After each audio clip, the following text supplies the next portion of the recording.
Depression is the #1 source of illness and disability globally.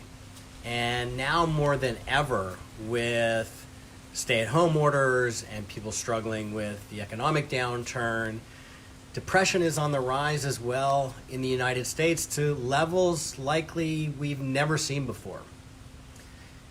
I'm Dr. John Neustadt, president and founder of MBI, and I challenge you to think beyond just medications when it comes to mood. The research is clear that an integrative approach, a more holistic approach, can be incredibly helpful. And in fact, I've had patients that it's been really sad for me as a clinician. They would come into my clinic, they were struggling with depression, they had a history of being on antidepressant medications, and they were still depressed. And a lot of times they would beat themselves up thinking that it was their fault, maybe something was wrong with them.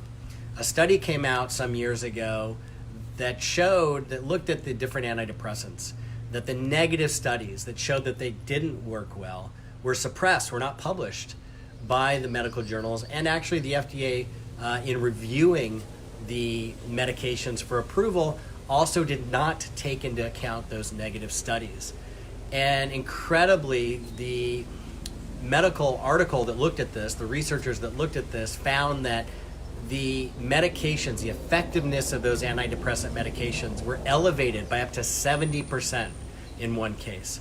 And so when people take those medications and they aren't feeling better, it's really not their fault. Thankfully, there are so many other things that we can do, that you can do to improve and enhance your mood with diet, exercise, yoga, looking at specific nutrients where deficiencies of those nutrients are known to create depression, and correcting those if you're deficient, or just taking extra nutrients as dietary supplements. The studies are clear. With a healthy diet, a Mediterranean style diet, it prevented in one study over 98% depression was prevented. But not just for prevention, diet, exercise, yoga have been shown to put people in remission, meaning they didn't have depression anymore.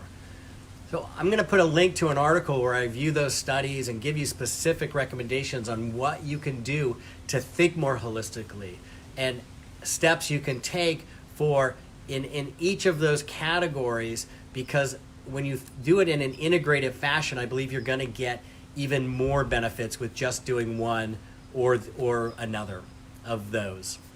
The blog is called Top Natural Strategies for Depression. I'm going to put the link below. While you're over at the MBI website, sign up for the MBI newsletter so you can get more tips and information like this directly into your inbox. Have a great week, and I'll see you next week.